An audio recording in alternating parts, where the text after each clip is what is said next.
Hello everyone, I think we're good to go.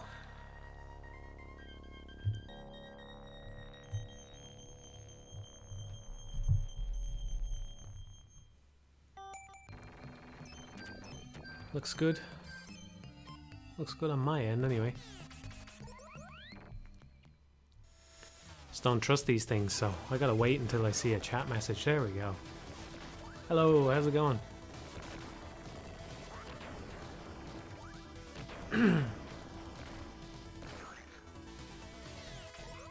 Whew.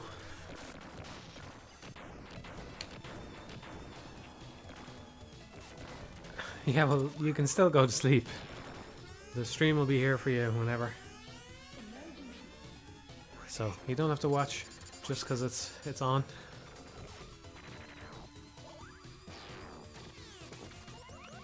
Hello everybody.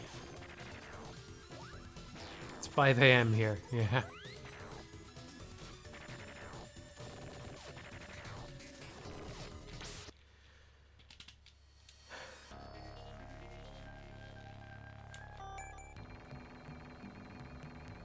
Alright, let's get going. You know the drill now. I haven't played since the last stream, so I am probably a little bit rusty now. I think it's been about a week since the last stream, maybe? Been a few days, anyway. So I'm not expecting to do too well tonight. There's one hit already.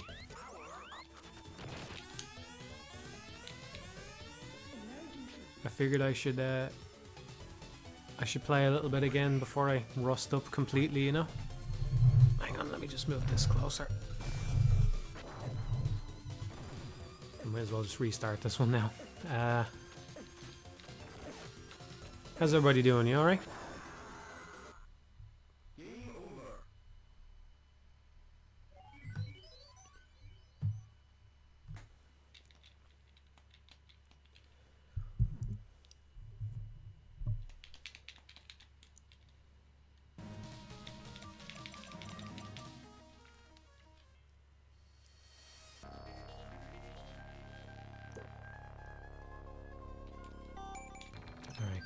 It's very late for me, but I figure it might be a better streaming time for some of you anyway.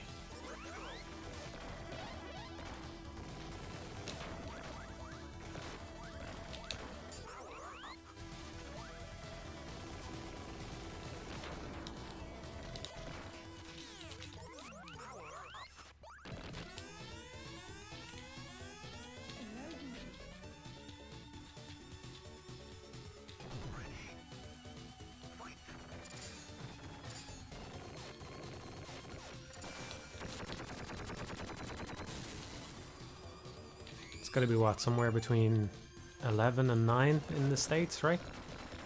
So I know a lot of you like to fall asleep to my videos and such, so maybe you can fall asleep live tonight, although who knows, I might have some kind of outburst.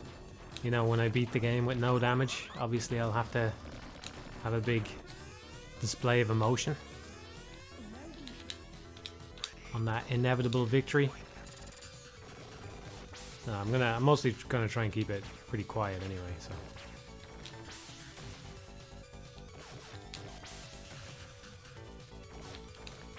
Yeah, so when I've been streaming, I've been using the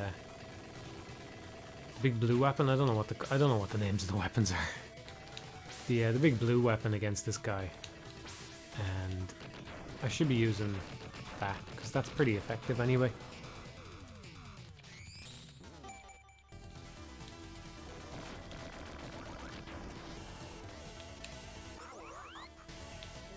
That's how I used to kill that guy. It's just, you know, when you're streaming, everything goes out the window. Yeah, the streamer pop off. We're gonna have a streamer pop off at some point. To be fair, I think my pop off on the that particular Super Metroid stream was well deserved.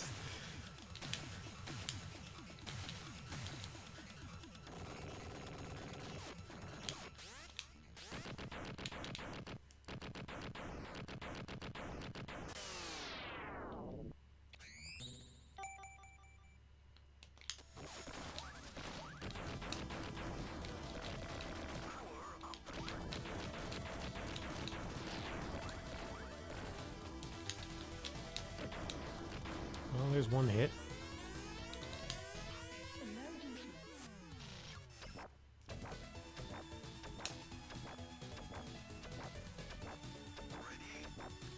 Glad to hear that, dog. Yeah, it's a great game. It's a great game.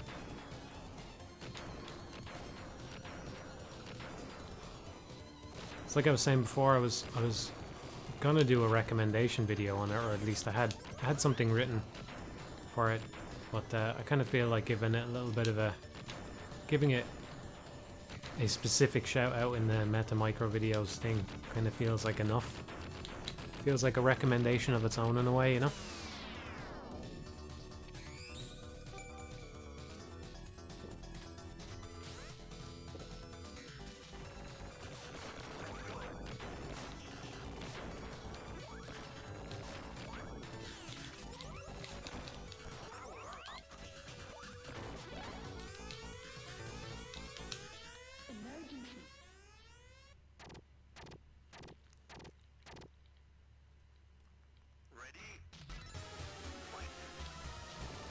Still at it, yeah. I'm not really taking it as a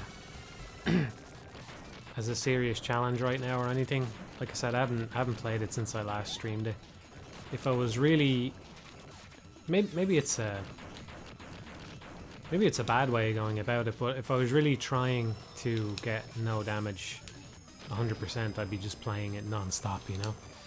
But maybe there's advantages to doing it this way.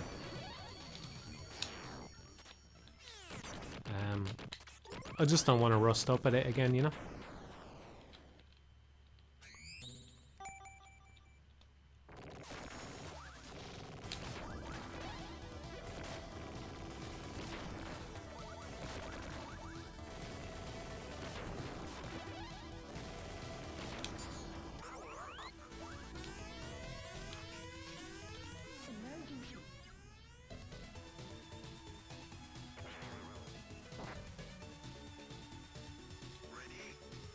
Thanks, Liam. I hope you're doing well as well.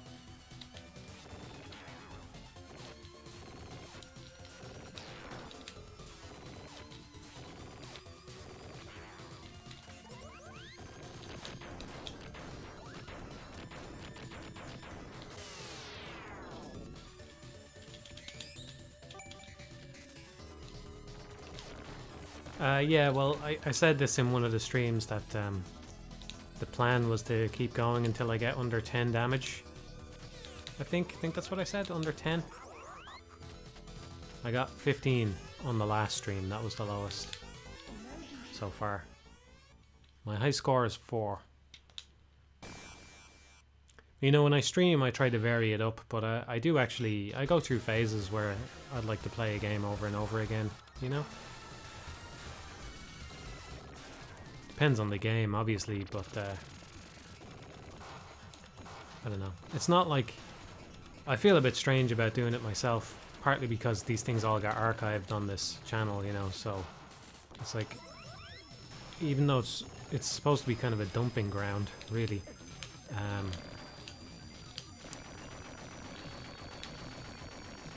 feel like I should put effort into making them, you know, varied and entertaining and stuff, but what was I saying? I don't know. Yeah, it's not like I'm a speedrunner or anything, so I don't really have an excuse for just playing the same game over and over on stream, you know? But I'm just gonna do it, and, you know, if you want to watch, that's okay. And if not, that's fine as well.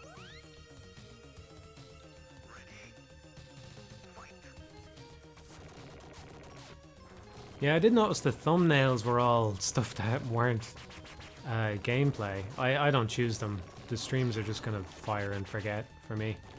So,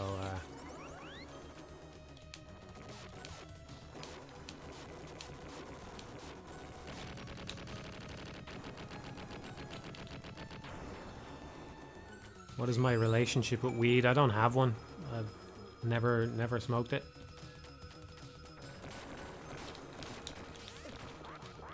I've never done any drugs unless you want to count alcohol or caffeine or whatever the fuck.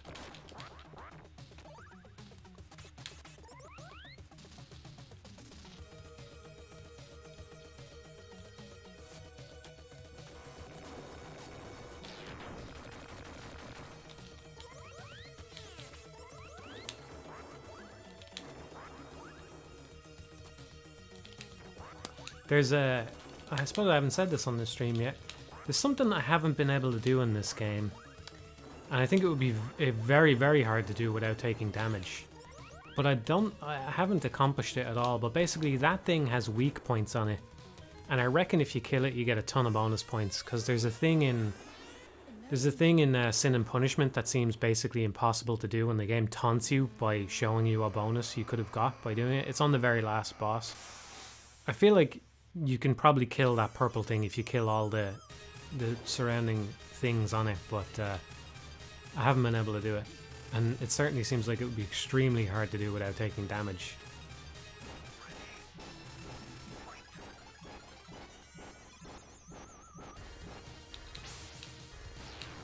Yeah, there was something like that, yeah, something to do with head shops. I don't know all the details, but like they discovered that it was basically illegal to sell drugs for a day or something before the government patched it, you know, that's the way I think about it. There was something like that, yeah, I didn't keep up with it though. I wouldn't say weed is hard to come by in Ireland. I've never bought any, but you know, certainly I'm probably in the minority for people in my age, being somebody who has never smoked it, so.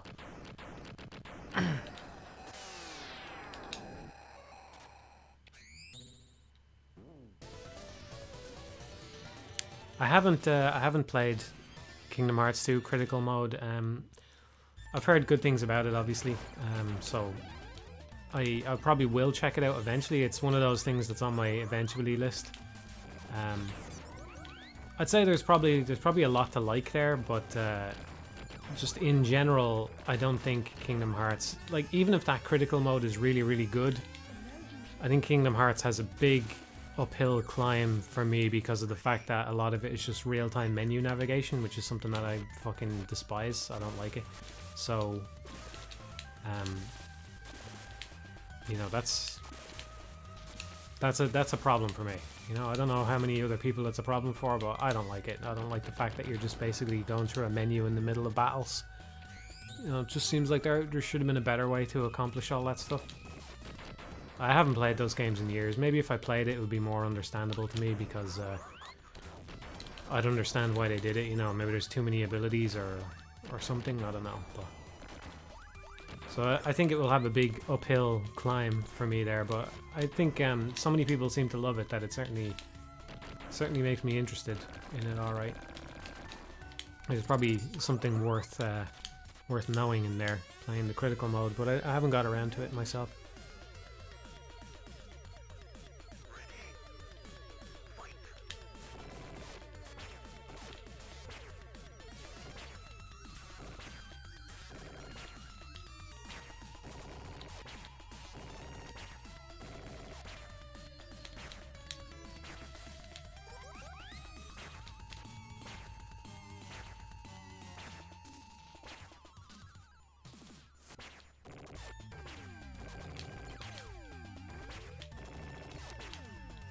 Yeah, well, I think that's a good example. Somebody said that I praised the real-time menu in The Last of Us.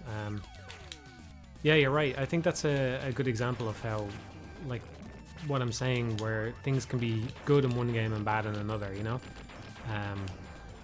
Because the difference with The Last of Us is the real-time menu is kind of like...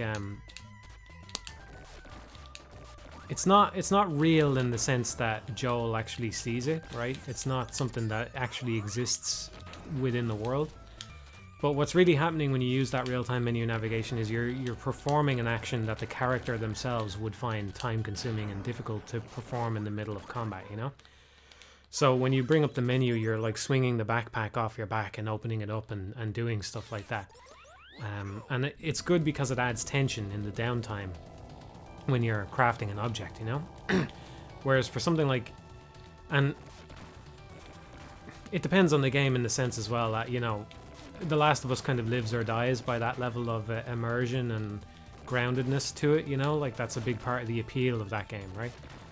Whereas with Kingdom Hearts, you're just throwing magic all over the screen and stuff. So, like, there's no reason why Sora would have to go into a menu like that, and there's no... The game, and even if you could come up with some like bullshit story reason for it, the game itself isn't the kind of game that actually benefits from that, you know what I mean? Does that make sense at all? I hope so, because it does to me. As usual, Lobster proving himself to be the worst fucking boss. Somebody in the comments on one of the previous streams left a strategy for this guy, but I didn't really absorb it. I should probably go back and read it. It was something about pushing the boat into the corner and using the zero teleport or whatever it's called.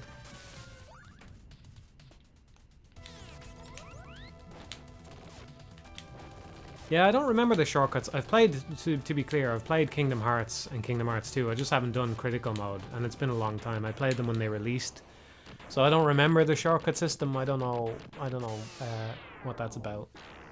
But maybe that would get me over the hump on that. I don't know.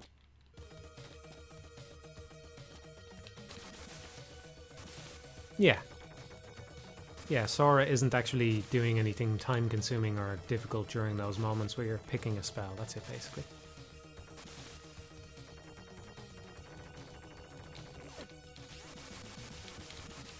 I'm taking this as an opportunity to read the chat there. I haven't really been paying attention. That's how you do the lobster as well. Yeah. I knew you could go into the other form to move the boat around to your liking, but I never really tried to abuse it or anything. I don't know. I know that you can kind of... You can get bosses in the corner and you can, like, abuse the Phoenix Dive a little bit more than I do, but... I don't know. I think the game is so well crafted, and that was probably, like, a little bit of an oversight, you know? How abusable that was. That, it seems unfair to use it. Or at least, it seems like it makes the game a little bit less enjoyable. But, I suppose you're not really using the Phoenix Dive against the lobster either way, really, so... Yeah, I don't know.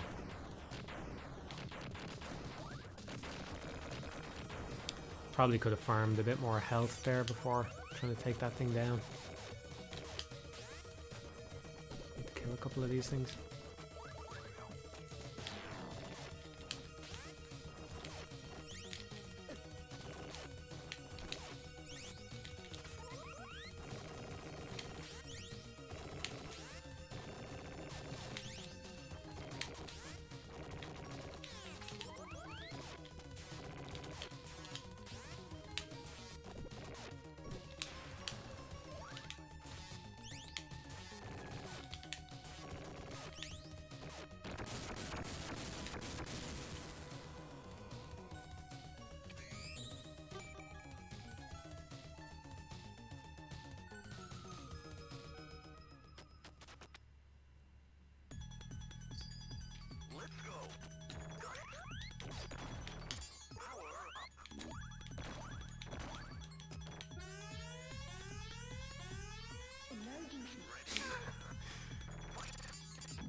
No, I haven't tried crack, sorry.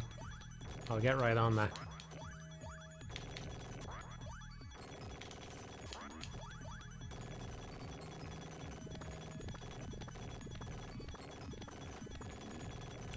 We've already taken quite a bit of damage so far. I should really get used to what the threshold is on killing this guy, because I'm always hesitant to use the Phoenix Dive against him, because if it doesn't kill him, you're taking damage straight away.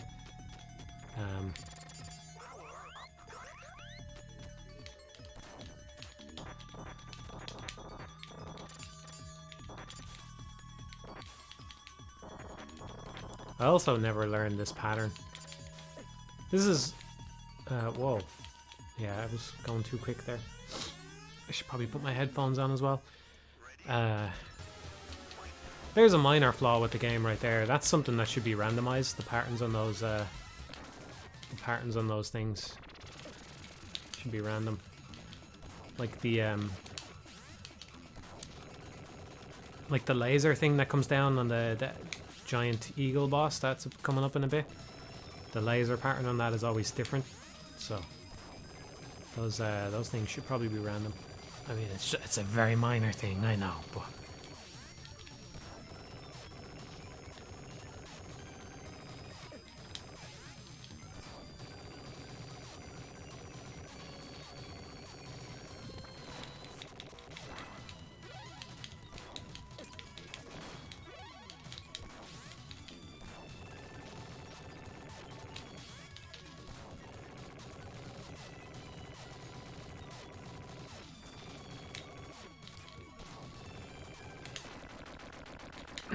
That went really bad there.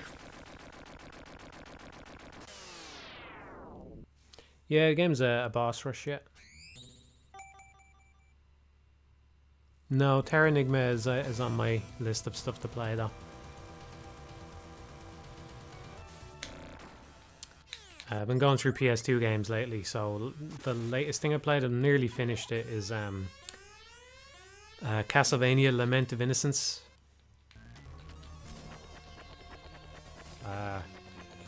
Yeah, I don't really think much of it.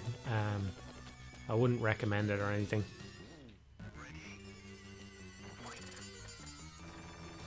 The modding's going okay, yeah. I think I have a version ready to release. I sent it off to Set and Arrow to take a look at it. It's just better to get somebody to have a look before sending it out to everybody, you know? So I'm just waiting to hear back, see if he finds any problems with it. I'm pretty happy with how it went. One of the big things that I did, it's kind of a big thing. I'm hoping it works properly now and Seth doesn't find any problems with it, you know, but is a better way to restore characters once they're removed from the party. So the Wonderful Codes menu was kind of like, it was the solution and it was also the impetus to go and do it, because like the way I was doing it, you wouldn't be able to restore characters if they were unlocked via cheats or Wonderful Codes or whatever. And I figure since they put the Wonderful Codes in, there's probably a lot more people in that category now, so I needed a better way to restore them, you know. That was the worst part of doing the new version, because it took like 2 fucking days to do it.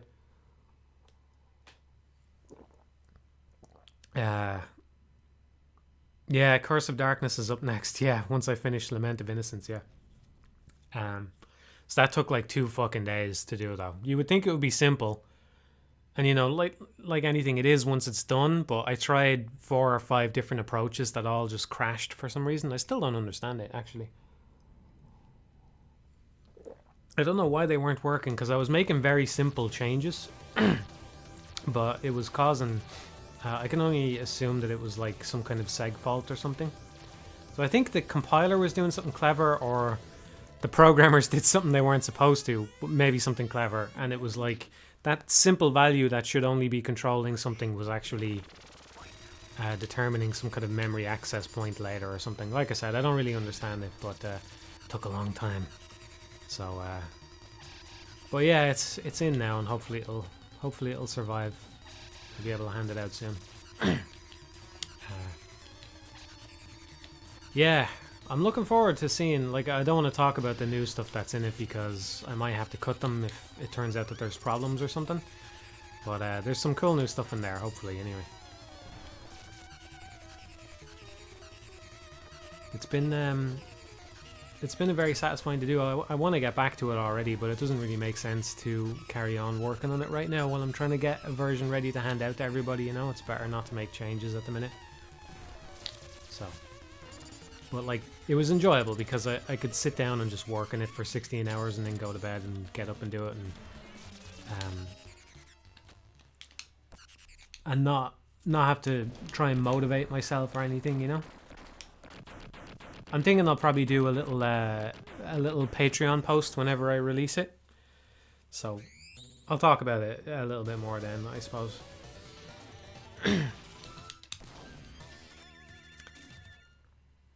Yeah, Lament of Innocence is the one with Leon, yeah. Lament is better than Curse, man, that's sad to hear. It's one of those games where, like, there's kind of nothing wrong with it, but it really has nothing going for it either, you know? The intro in particular was fucking terrible. I had a feeling, the only thing that pushed me through it was that I had a feeling it was going to be one of those games where once the intro is over with, it's just basically a game, you know, pure game from start to finish after that point, which is more or less true. There is still a couple of cutscenes along the way. But the intro to Lament of Innocence is seriously, it's worth studying just for how much it's wrong, like how fucking crap it is, as like a demonstration of what not to do when introducing someone to a game, because it goes to all these lengths to explain basic shit that doesn't need to be explained, and Oh, I don't know how to put it. And it's just boring. It's just a fucking shopkeeper guy talking for 10 fucking minutes straight, you know? And, yeah, man. Ugh, it's a really bad intro. Thankfully, once the intro is over, there's not really much story, but the intro is such a fucking huge waste of time, it's unreal.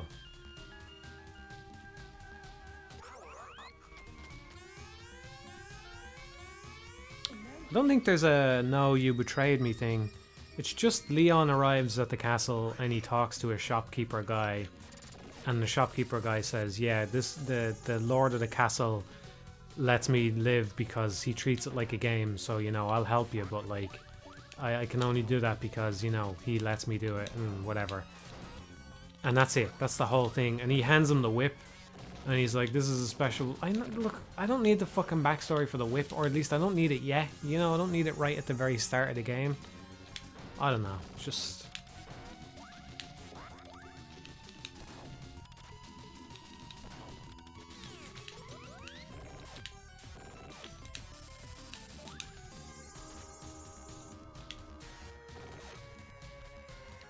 I actually think the DS Castlevanias are pretty good. I haven't played the GBA ones. I will eventually. The DS ones are pretty good. Like, they're solidly enjoyable games, you know? But like, it's just a shame that the Castlevania series really just completely went on autopilot after Symphony of the Night. I mean, I don't know any other series that went on autopilot to such an insane degree. It was just like, yep, well, Symphony of the Night was a success and that worked and everybody liked that, so let's just do that 10 more times, you know? Now, that's what Lament of Innocence is, essentially. It's just their attempt at making a 3D Symphony of the Night, kind of, but, you know.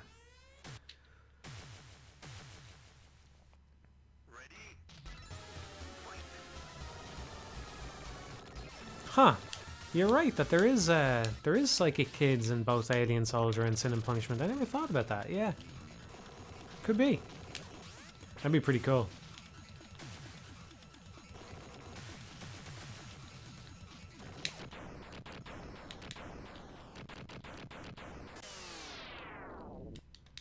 Oh yeah, Pokemon. Yeah.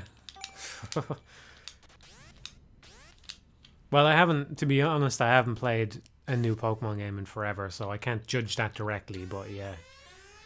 Yeah. I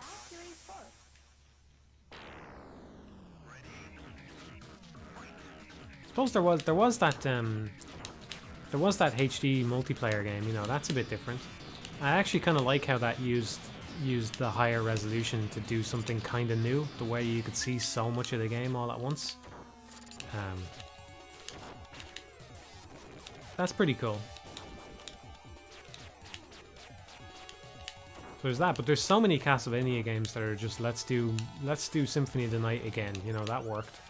So we'll just try that again. I never played the PS3 ones. I think Koji Pro were involved in them or something, right? They had something a little bit different going on with them, right? Missed a lot of shots there.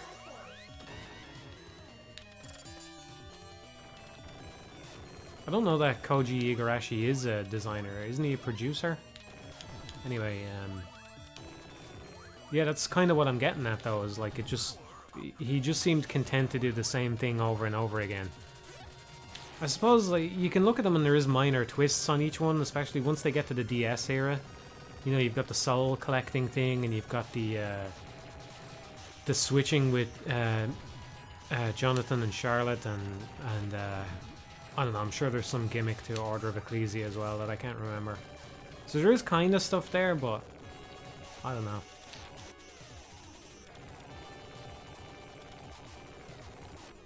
I haven't played Bloodstained, no. I played the Curse of the Moon games, and I quite enjoyed them. The first one in particular, I think I enjoyed the first one a bit more.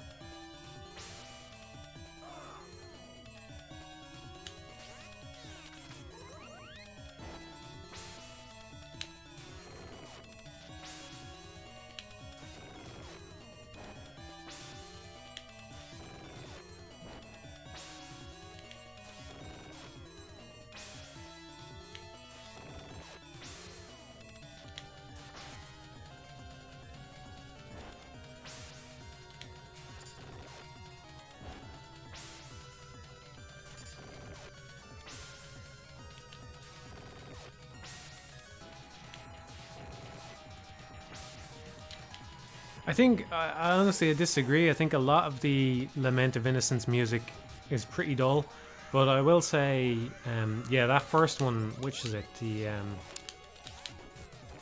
not the Anti-Soul Mysteries Lab. It's the yeah, the House of Sacred Remains. I did like that one. I do like that one. Once it kicks in, that one's pretty good.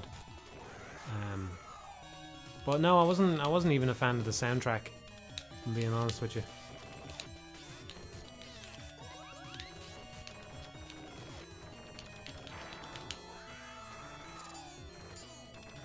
I don't know. I do kind of find soundtracks growing on me over time, though. You know, sometimes I'll play a game and I'll think the soundtrack wasn't that great. Like I played We Love Katamari. That was another PS2 game that I hadn't played yet. So I hadn't played We Love Katamari yet. So I got around to that a little while back.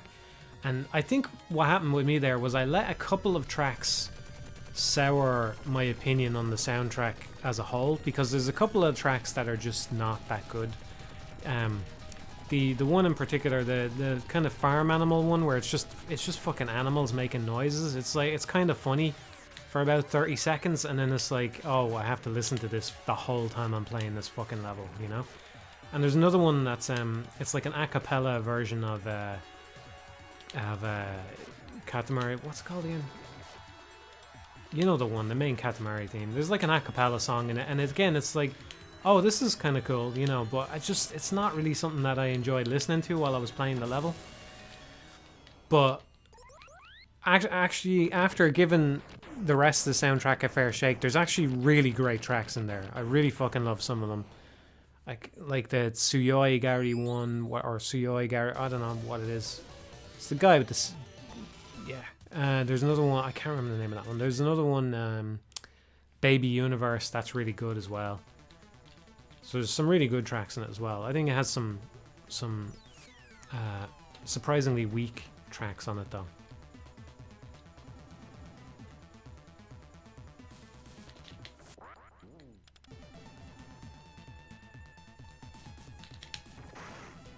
Yeah, I think the thing going on with Castlevania and Metroid style games is just that it's a good formula.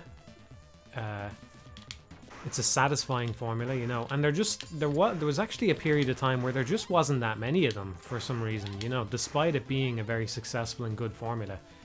And you know, it's one of the things that I respect about Nintendo, the fact that they didn't just crank out a bunch of them that are the same. You know, I know people like to shit on Miyamoto for like, I think first of all, I think people exaggerate everything that goes on behind the scenes because we don't really know, right? In any company, right? But you know, there's that Miyamoto thing where apparently he didn't want to make a new F-Zero because they didn't have any ideas for it or whatever. And if he's the one spearheading the Star Fox games, then he's being a bit hypocritical, because the Star Fox games have just been, well, I didn't play the GameCube ones, so there's that, you know. But the Star Fox games, one of their biggest problems is the amount of rehashing going on, right? Like 64 and the Wii U one, they're very similar to the first game in terms of like the setting and stuff. They're just unnecessarily similar in that way, right? But generally, it's you know, I respect them for not just cranking out the same thing. So you didn't have many Metroid games. You really just had Castlevania working away in that space until indies really started cranking them out, you know? So I think that there was just, for a long time, I'm not sure it's true anymore, but for a long time there was just a lot more demand for the genre than there was supply, you know? So people are naturally gonna be very happy then to play whatever, moving the screen there on the laptop. They're going to be naturally very happy with whatever they get, you know, when demand outstrips supply in that kind of way.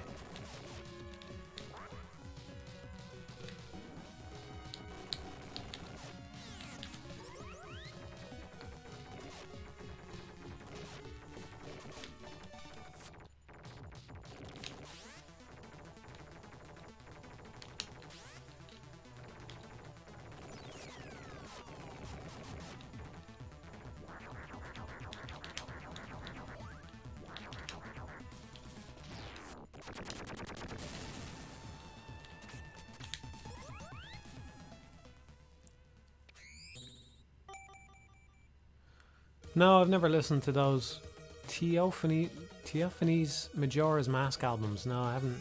Never even heard of that.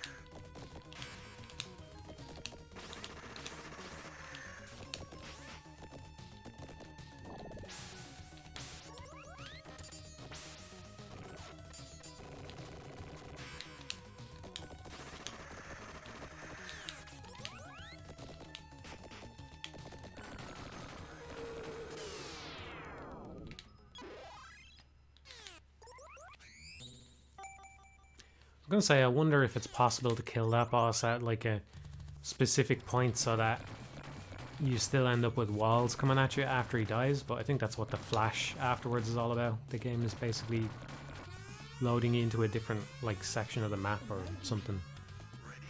Because there was a wall suddenly appeared there. I don't know. God damn it.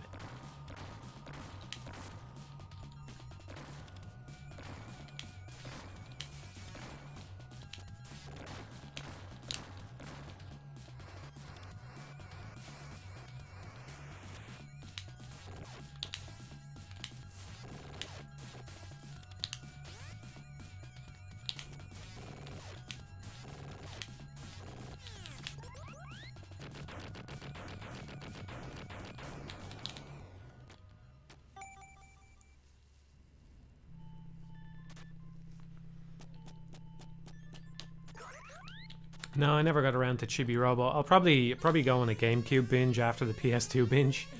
I still have a lot of PS2 games to get through though. Still need to do Siren, Fatal Frame 2. I will probably give Curse of Darkness a try, even though somebody said it's worse than Lament of Innocence. But you know, like, the one thing I could say about Lament of Innocence is I didn't really have any difficulty sitting down and playing it for a long time. I nearly finished it all in one day. It did get pretty tedious towards the end though, where it's basically just hunting for keys and stuff. Like, I was trying to clear out as much of the map as possible, even though I'm pretty sure I can just go and finish it now. And some of that shit is getting tiresome, alright.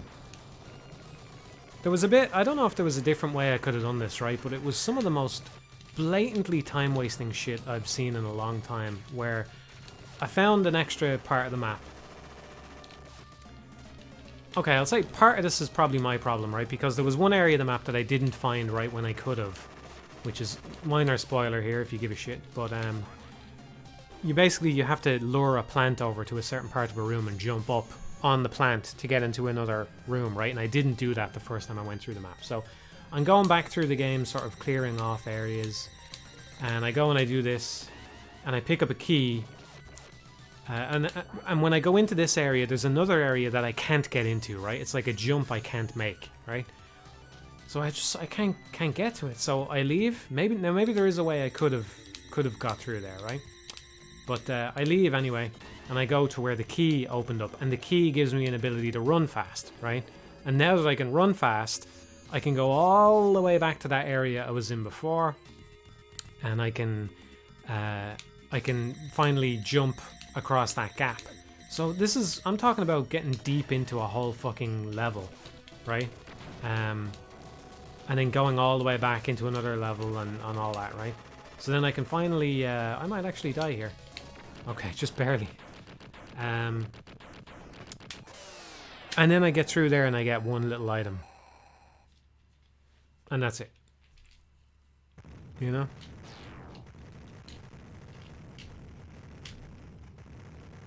I can't even remember what the item was. But I ended up backtracking across 2 maps just to get this one thing. Nice little thing about that boss, because you just saw it there. At least I'm pretty sure. I wasn't paying attention when I was playing, but I'm pretty sure the timer stops when he throws you up in the air, so you're not punished. You're not punished when he does that attack over and over again. Yeah, thanks, Eni. I find that to be a hard one to avoid. I think just going left and right like that is the best thing, but sometimes you kind of, like, I don't know, maybe they Maybe my reaction times just aren't good enough. I think you have just barely enough time to sort of teleport when you see the exclamation, but I just bounce back and forth. It just seems to work out most of the time.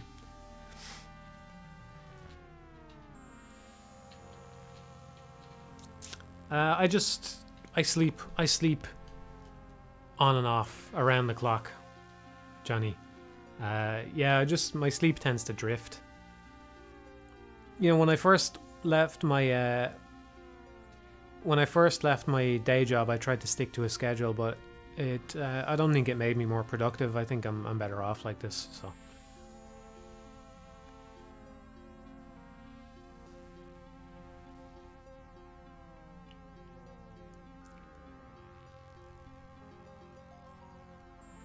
Where'd you learn that depleted flame ammo hurts? I'm pretty sure it's just any depleted ammo.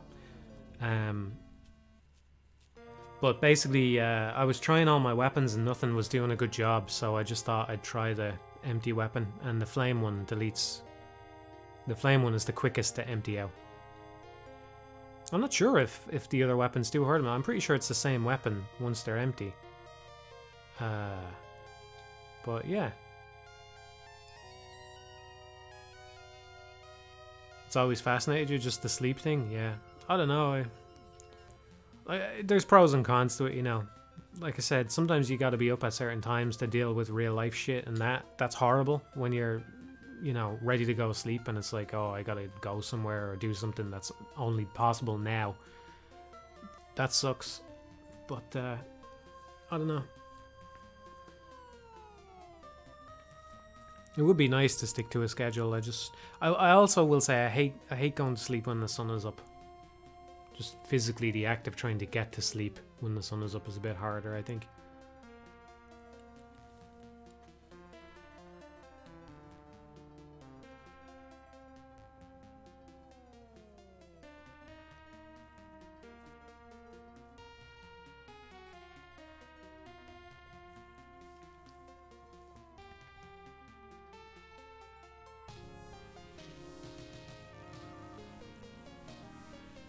That's my pleasure, King.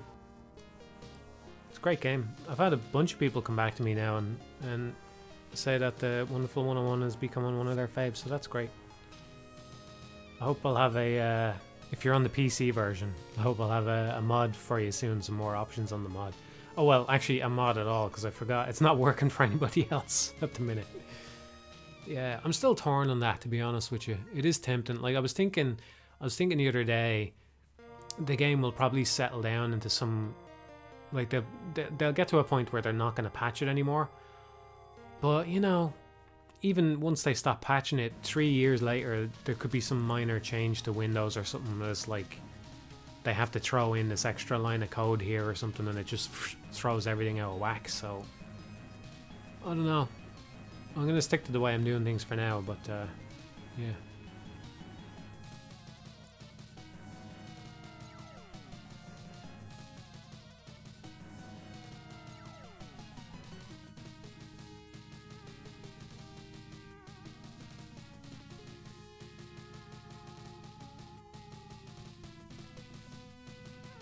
We'll do another run after this one. I might just do 2 runs today.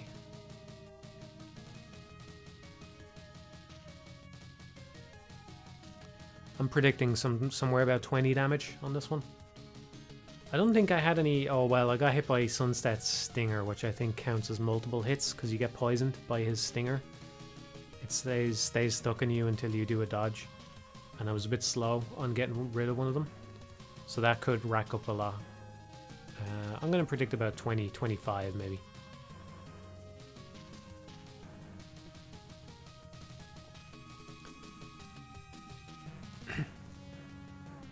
That's nice to hear, Show. I'm glad the video was helpful.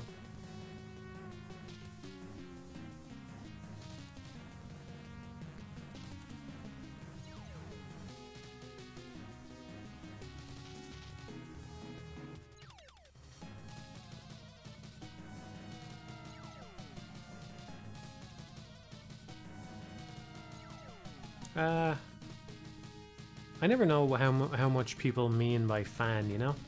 But yeah, I'm a fan of the Donkey Kong Country series. I like one I don't know. Can you be a fan if you like 1, 2, and Tropical Freeze? So I'm not such a big fan of 3 or the other one. What's it called? Returns. Not such a big fan of those. Returns feels great to play and stuff. 33, not great. Returns feels great. I just think that it's bogged down with too much collectible nonsense. You know, like having to stand still and bang the fucking floor to open up a plant. It's boring.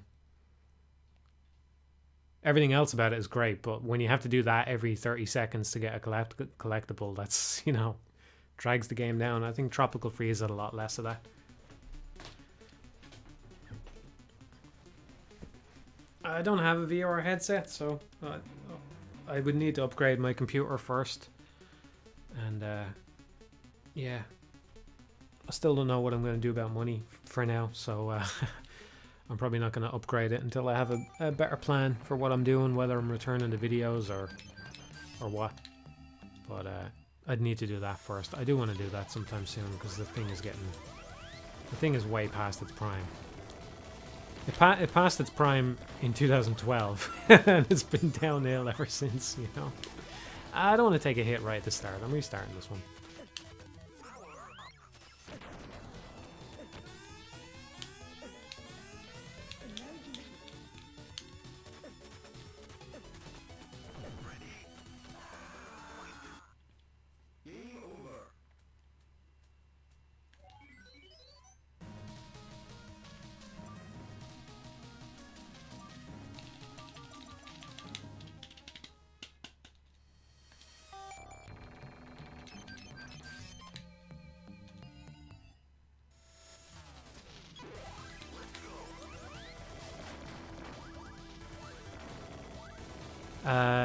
I was reading the chat again. I'll just carry on.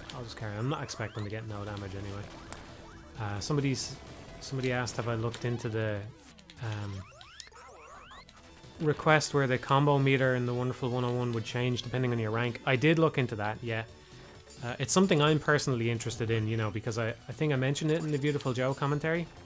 I actually even mentioned it all the way back in my Wonderful 101 review, I believe. Yeah, I did. But it was in the Beautiful Joe commentary where I realized that, you know, you can just... It is a solvable problem because if you show the score, then players can do the score first and time second. You know, they can wait until they have the correct score and then prioritize time. So you don't need to necessarily know how much time you have left, just whether or not you can prioritize time yet, you know? Anyway. It's definitely something I'm interested in doing because I feel it kind of shores up a little flaw with the game. But unfortunately, I don't want to say it's impossible because nothing's impossible, but it's not going to be easy. So it's not in the next version. It's definitely not going to be easy. And if I do it, it's probably just going to be some change that happens when you have pure platinum score. I don't think I would do all 5 scores. Maybe that once the hard part is done, that might turn out to be easy, you know. But I believe, I don't know if you were the person who requested this. I said it to whoever requested it that whether that was going to be easy or hard would depend on when the game accessed the number that when the game accessed the sort of ranking values for that encounter. You know, like what is the pure platinum thing? When does it access that? When is that loaded into memory? And so far, it's looking like that only gets pulled in right when the encounter is finished. So maybe it's sitting somewhere else in the meantime.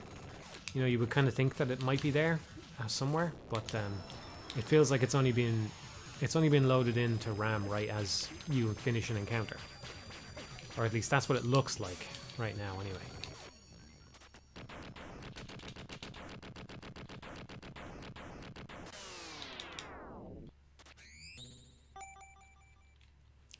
So, yeah, that's unfortunate. I'm going to restart again.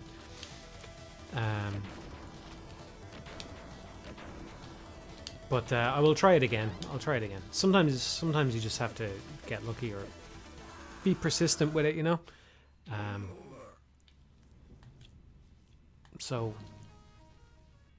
yeah. Like that... oh, fuck, I continued. Like that thing about restoring characters on the wonderful code screen took 2 straight days of searching to get it right. So when I say I've looked into that other thing, I mean, you know, I gave it maybe a couple of hours or something. So I might just need to take another crack at it.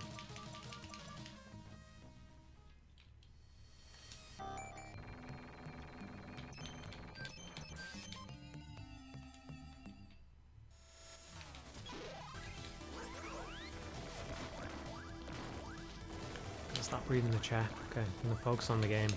Try and get past this first bit without any damage at least.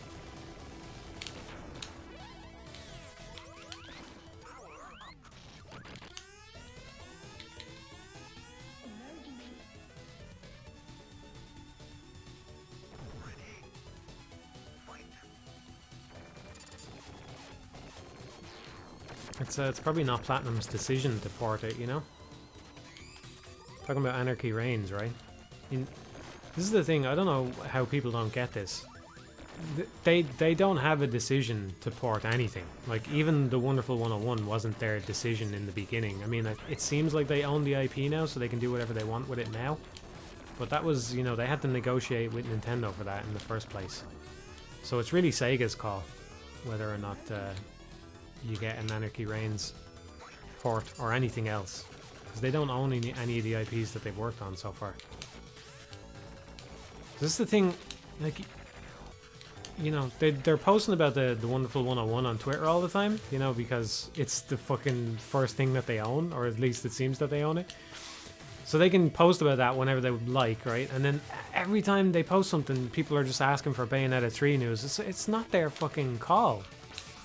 That's the thing. They don't get to decide that. You need to ask Nintendo that, you know?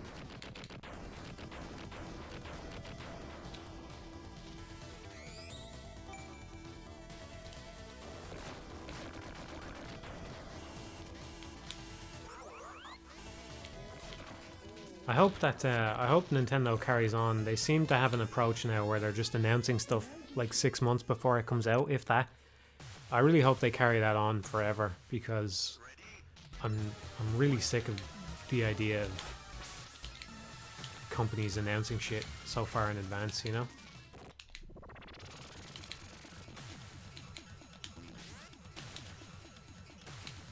Especially when if it's something like Metroid Prime 4 or even Bayonetta 3, yeah, you can kind of understand it when it's a new IP or something, because as shitty as it is, right, probably part of what's going on there is, oh, we announced a new IP, but, you know, nobody gave a shit, so it's cancelled, right? So the announcement is like testing the waters for the thing.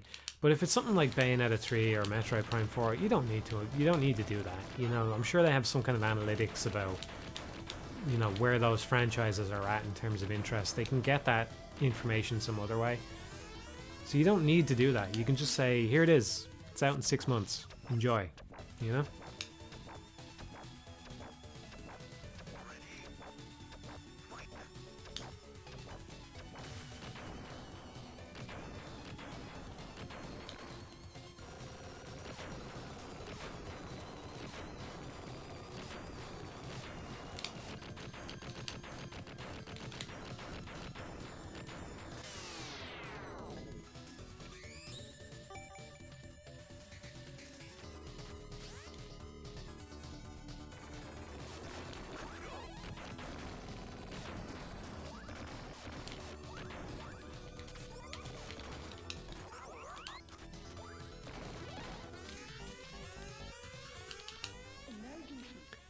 Anyway, if I'm going to be a streamer, I suppose I should just talk about things, right? Rather than waiting for the chat to prompt me all the time.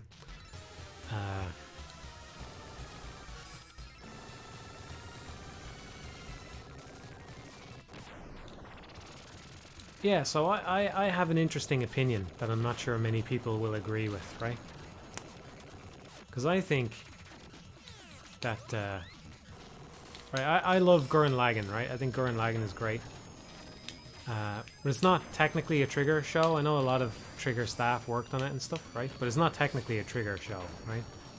So, I've been thinking about this. And I think that the best Trigger anime... What's the best Trigger anime? I should ask you first. What's the best Trigger anime in your opinion, chat? I'm sure we're gonna get a whole range of opinion here because they're obviously good. You know, they generally put out good stuff.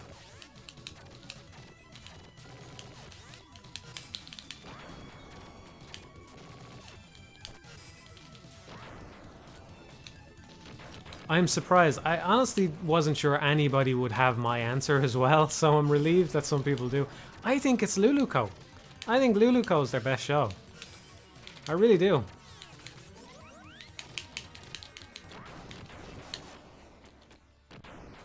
Granted, I haven't watched Inferno Cop, so there's that. I haven't watched Brand New Animal either, but nobody seems excited about that one. But I have seen Little Witch Academia and Kill la Kill and Kiz Navier. I'm pretty sure that was them as well. I watched Promare as well. I can't remember if there's anything else of theirs that I haven't seen. But of the stuff that I've seen, Luluco. I watched Gridman as well. Luluco is the best one.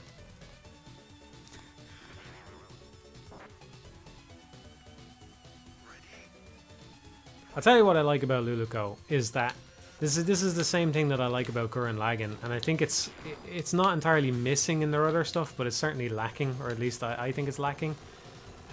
It's got a thematic sort of resonance and consistency and idea behind it that it executes well, right? And Gurren Lagann is still the best one if you want to count that as a Trigger show. I think it's still the best one because of the pure fucking concept of the drill. You know, the drill as a metaphor for persistence and just grinding, you know, towards a goal is just fucking beautiful, and it works really, really well. I think Luluco is their only other show that I've watched that has that sort of resonance to it, you know?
You fight that guy on the ceiling. That's interesting.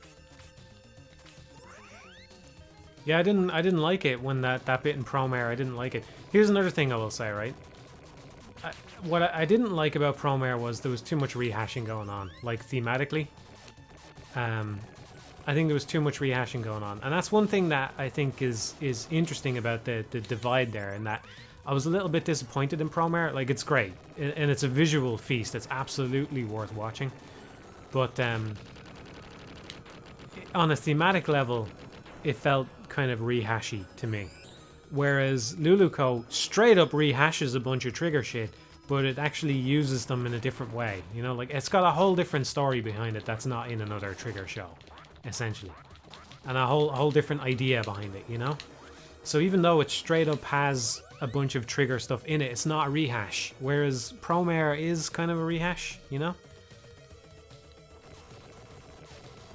So no, I wasn't happy when they pulled out the drill. I was like, really? You're going to use the drill as well in this, you know?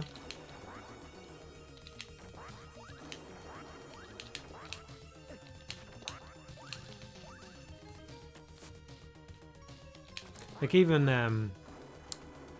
yeah, I don't know.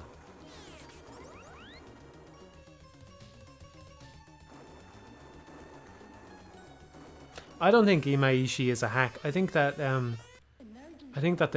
it was probably the writer more than anything, because like I said, Luluco I think is the best thing that they've done, and Imaishi directed that, and I don't know.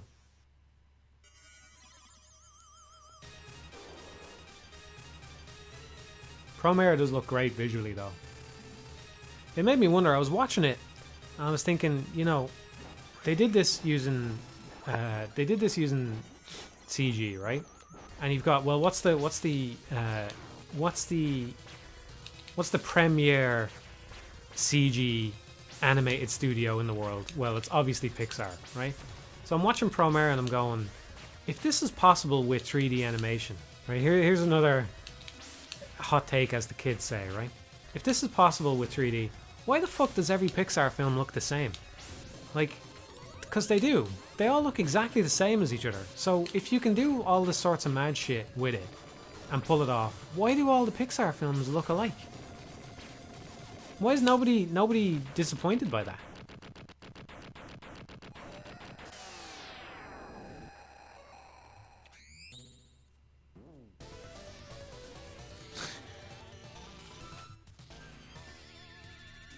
You know, the one I think it's probably their best film is WALL-E, and that's the closest they've come to doing anything that looks different. Is the start of WALL-E when he's on Earth, you know? Everything else that they've done has exactly the same art style. So why would you do that? I suppose there was The Good Dinosaur, and they tried that, and it was a bit weird. I never watched that. And, you know, they kind of tried something there with that really hyper-realistic backgrounds and stuff. But I don't know, it just dawned on me. I had never even really thought about it before. You know, you think of Pixar films and you just think, yeah, usually something pretty good. You know, I haven't been interested in their films really since the kind of streak that they were on with WALL-E and Up being really good. I don't think they've hit those highs again, you know, but I was like, yeah, of course, Pixar films are good, you know? But then I'm watching that and I'm like, why did it never dawn on me before that every Pixar film has the exact same fucking visual style, you know?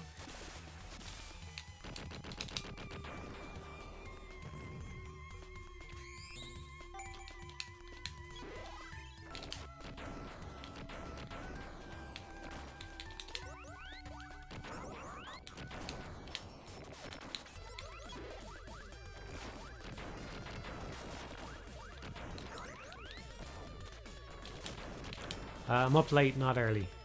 Or kind of I'm actually halfway. I'm about halfway right now, neither.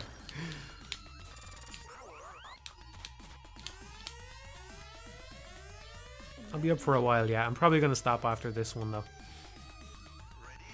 I hadn't done anything productive in a couple of days, so I felt like a better stream.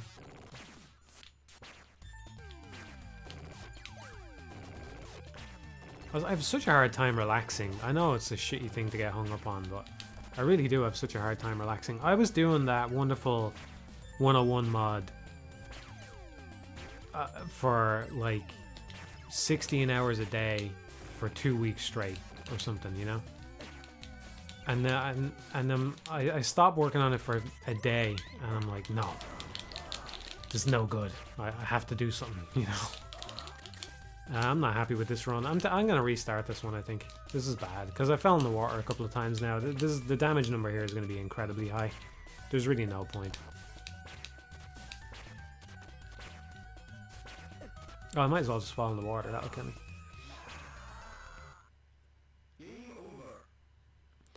Yeah, Pixar movies are thematically homogenous. Yeah, I can get behind that too. Yeah, I think they're master manipulators. You know. They're master manipulators. But I remember when I was watching Coco. I think Coco kind of crossed a line to me where it was just so over the top in how ridiculously manipulative and emotional it was that I couldn't believe it. You know, I was just like, you're really going here, huh? You know, you're really going to go all the way on this. It's like they keep trying to make their films more and more emotional every time. I don't know. Coco was the last one I saw, so I don't know how it is now, but yeah.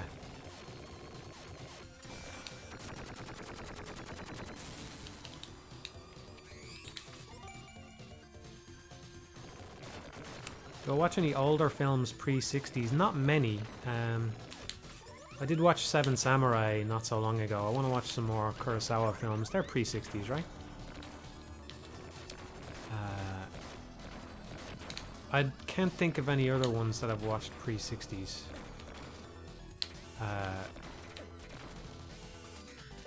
No, not pre-60s. Strange Love would be Strangelove would be maybe in the 70s, would it? Dr. Strangelove?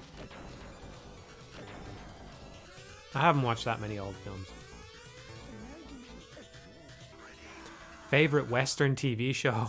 Look at this fucking... You know how I know you haven't been watching the streams, my man? Somebody want to tell him?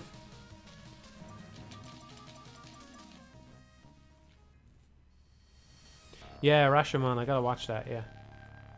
Yojimbo as well.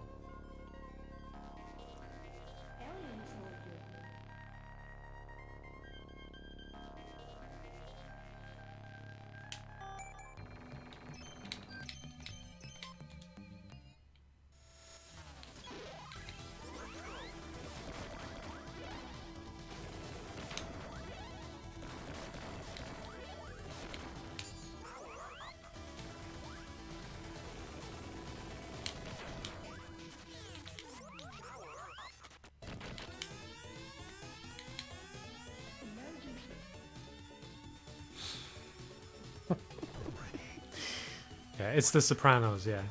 I as soon as I said it, I knew everybody would start giving wrong answers, so... It's The Sopranos, just so you're not confused.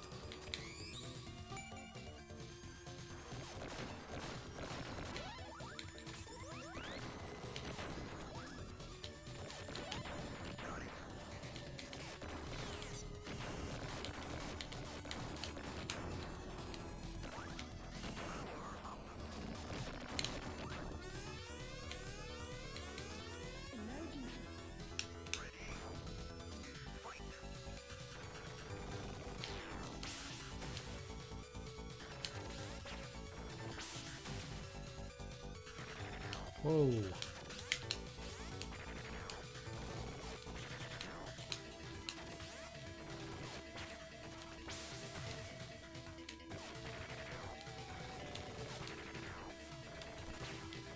I think you can have a favorite fictional character along many different lines, you know? So, I don't know if I could say I have just one.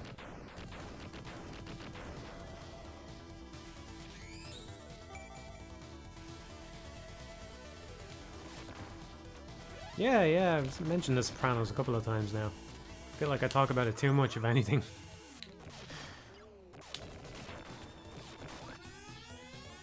It's so fucking good, though. So good. So good.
It doesn't have anything to incentivize a low damage run except for the fact that it shows how much damage you took at the end.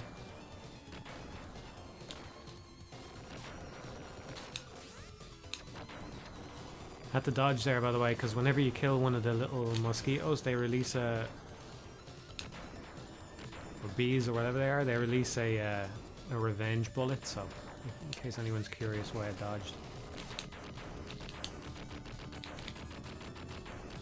I watched 3 Billboards just recently, actually. Yeah, funny you should ask. Yeah, I liked it. I was surprised how much I ended up liking that one by the end, yeah. I did think there was a stretch in the middle where I wasn't all that impressed with it. I didn't... But I think it wrapped up really nicely. It was a good film, yeah.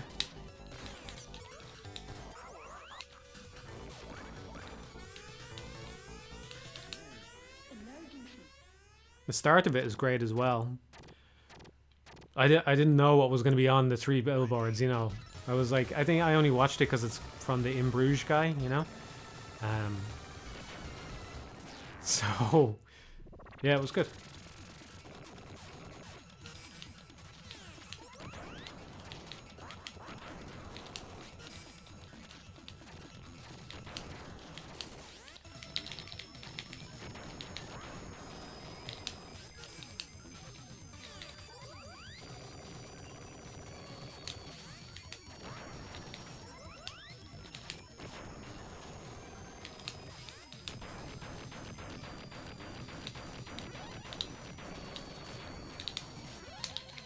I've never been able to work out what determines whether you pick up one of those things when you dash through them or not. I think it has something to do with maybe the amount of lag that's happening in the game or something, because sometimes you can dash through a health pickup and you won't get it.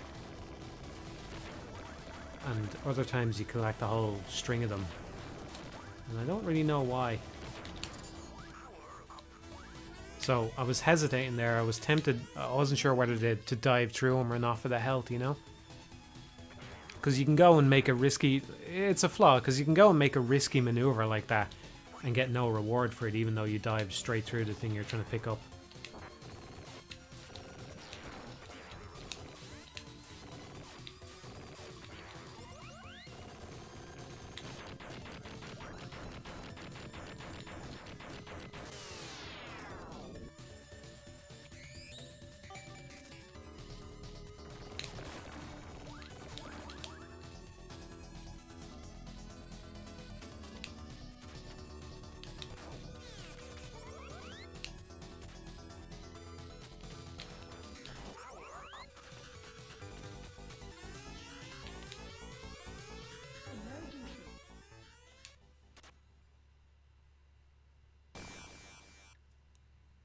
Yeah, I've seen No Country for Old Men, yeah. I rewatched that one a while back as well. Great, great film.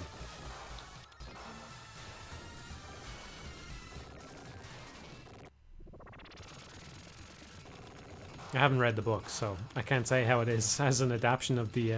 whoa! As an I was like gesturing with my hand there. As an adaptation of the book or anything, but yeah, it's a great film. It's a great film. The coin flip scene is fucking great. It's worth watching it just for that. The gas station bit.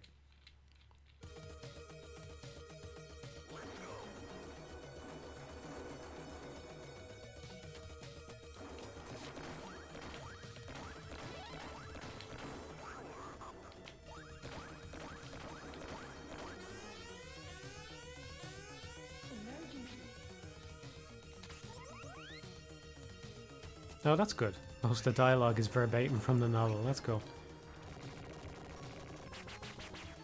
I've seen a lot of the Coen Brothers films at this point.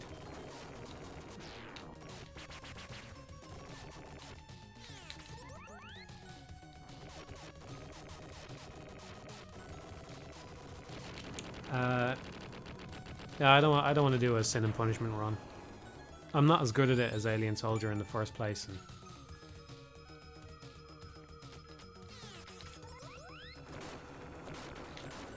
I would have to hook back up the Wii U because that's where I have it. So.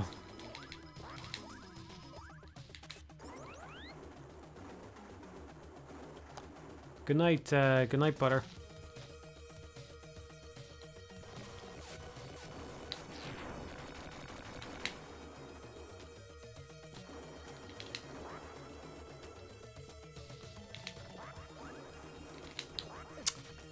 I think that's the first hit of this run.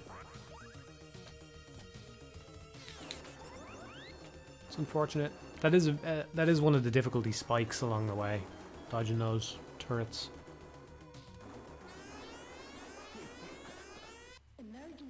Some popular movies that you don't like. I never got into the Marvel stuff, so all of them, I suppose.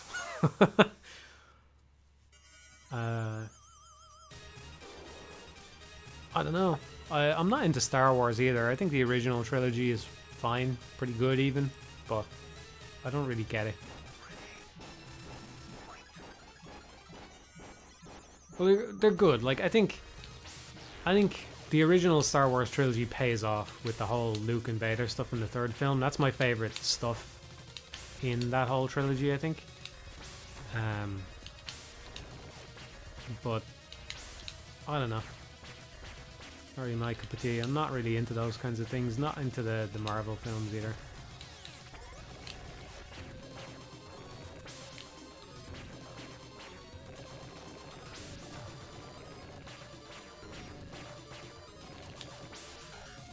Yeah, people have been telling me The Mandalorian is good. I might try it at some point. I don't know.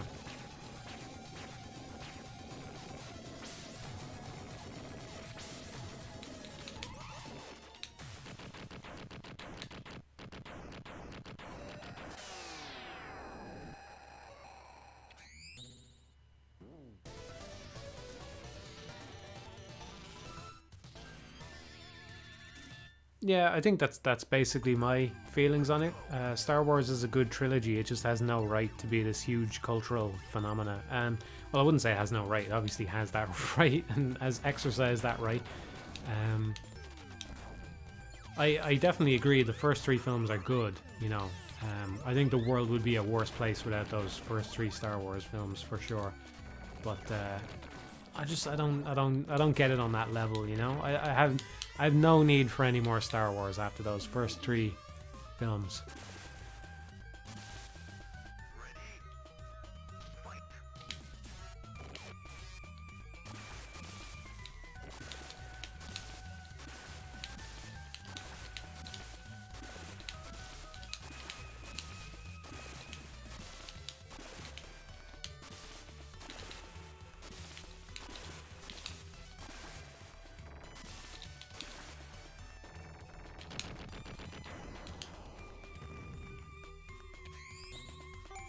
I never watched that Gennady Clone Wars show, but I'm a fan of Samurai Jack. I never finished Samurai Jack either, but I do really like Samurai Jack, so I could imagine that that Clone Wars show is good.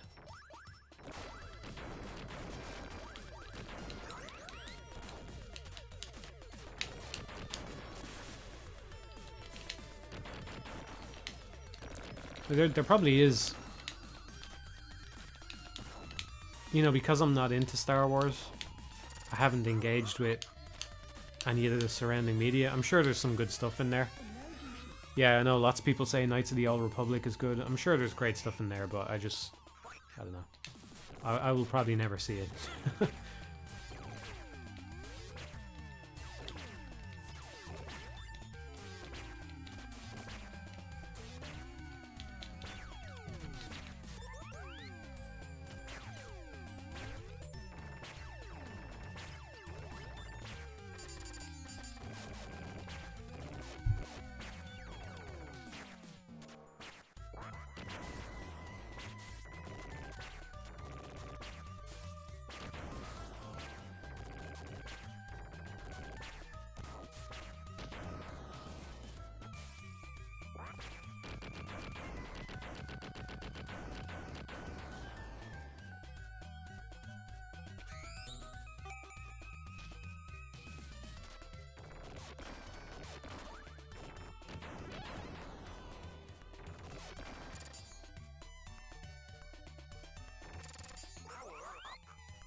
I will say, yeah, someone says the Star Wars illustrates the flaws with relying too much on analytics.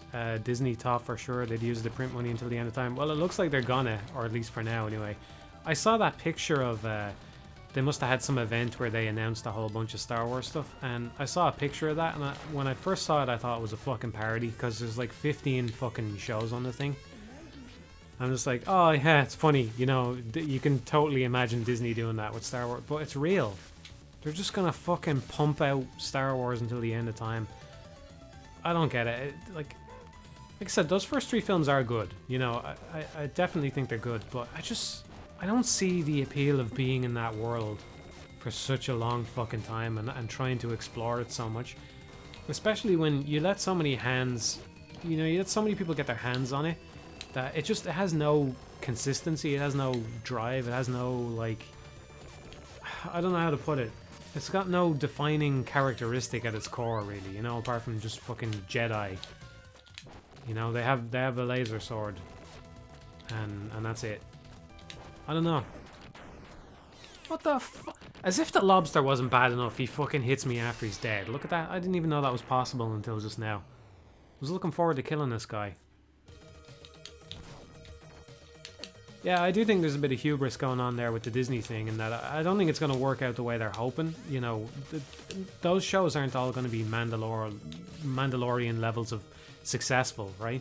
But they're, I don't know, they're probably going to get away with some of it. You know, you could imagine there's another hit Mandalorian show in there somewhere, and all it takes is for one of them to be, and they'll carry on for another 15 years pumping them out, you know? I don't know. Oh, I can damage this guy. I was waiting for the fight thing to come up. I must have missed it. I was looking at the chat. You know, I was thinking about this just the other day, how there's not enough TV shows that I'm interested in that are ongoing at the minute. You know, granted, I don't think there's a huge number of absolutely fantastic TV shows in general, right? I think very few of them hit the levels of the best, but you've got... I just think it's a shame that you've got Disney entering the arena with so much money now that, like, everybody's talking about WandaVision, right? And it could be a good show. You know, it's nice that people like it, right? I hold nothing against it. I think from the little bit I know about it, it seems like a more creative and interesting piece of the Marvel pie, right? So that's nice. But at the same time, I have no interest in watching it. All the more so because it's part of this big fucking media enterprise where it's like gonna set up a bunch of films, or it's gonna pay off a bunch of films that I haven't seen, you know. So there's that. But now that Disney is in the arena, it's just so much of the TV money is gonna go towards Star Wars, Marvel, whatever other big franchises that they have there, you know, they have a stake in. And so much of it is not gonna go into stuff that is more creative or, you know, standalone or whatever. I don't know. I think it's a shame. I know it's not a zero-sum game, you know, because there can still be lots of other TV shows, but you have to imagine at least some of the talent who could have made something with more originality or better are now being roped into working on all these other things, you know? Just, I think it's a shame. I like TV as a medium, by the way. I don't know if I've ever really said that before, but I like it as a medium. I might like it more than film, personally.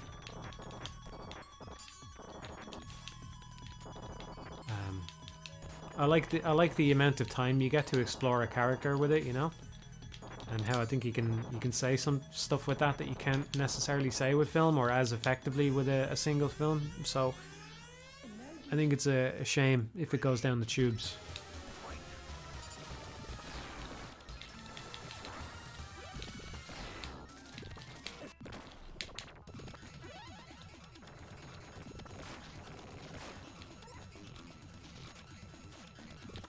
Fuck's sake, change form, you fucking asshole.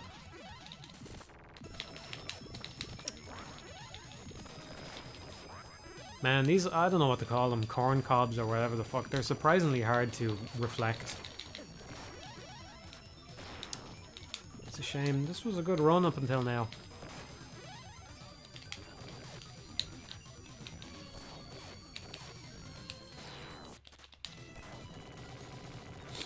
Yeah, like, I never really talk about it, but I think that, I think TV is good, or it can be very good, you know.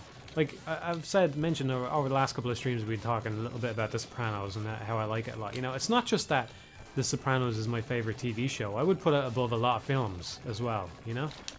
I think there's a lot of stuff in there that you don't get in films. And it's good. It doesn't make films bad. I like a lot of films too, but I like it as a medium, and I think it doesn't get its due sometimes. But like, I don't know. You don't want lots of big money to come in and fucking eat it up either. That's not good. I shoot down because there's so many sprites for my own bullets that I can't see what he's shooting at me, so I just shoot to clear some vision for myself and get a feel for what he's doing. I'm going to end up explaining that every time I stream Alien Soldier.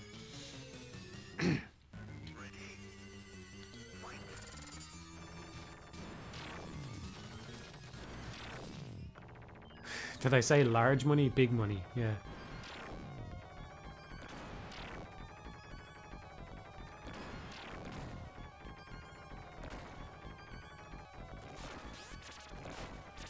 I do think that Well, the jury's still out on it, but I'm really not convinced that the streaming platforms have been good for the medium of television in terms of quality, right? Whatever about the amount of hours that people are now watching TV, you know, it's probably gone up, if anything. But I'm not convinced it's been good creatively or artistically or whatever for TV, which is a shame. And I do actually, you know, generally we talk about games here, but it's good to get a read on these things because I think that the same thing might happen to games. You know, you've got Game Pass, and there's probably upsides to that as well, but the downside is, what are they going to use to determine whether a game is successful on Game Pass? You know, like, if you know from the moment you start developing it that your game is going to end up on Game Pass, and I don't know, however many, imagine that Game Pass is this huge success and 100 million people have it, right? Like with Netflix. And you know, okay, I'm going to have 100 million people. How do I maximize the amount of money that Microsoft gives me for that? Maybe it's just to create it as exploitably as possible to get people to spend as much time as possible playing it. And it's not about, okay, we'll give them the next Alien Soldier, you know, which some people will only play once and they'll have a fucking blast when they play it, right? Some tiny minority will play it over and over again, like Matthew Matosis, the absolute madman who wants to try and eventually no damage this fucking cunt. But, you know, a lot of people are just going to move on, but they might really value the time that they spend with the game, even if they only spend an hour or two with it. You know, there has to be some way of factoring that in, or else the whole fucking thing is broke. But I don't know. You could argue that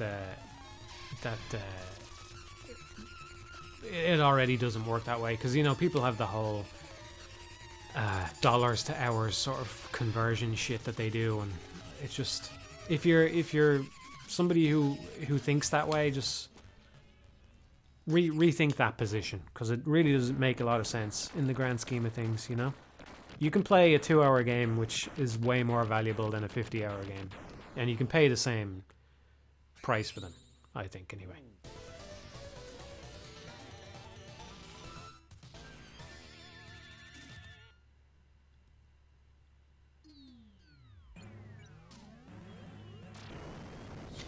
Yeah, I think it's already been a problem. You know, I was kind of pushing back on it a little bit in the Devil May Cry commentary. I think I said it there. I even said it that I looked up. I wasn't pulling that out of my ass. I looked up some reviews of that game from the time it came out, and there was people complaining about the length of it. I remembered that being a thing.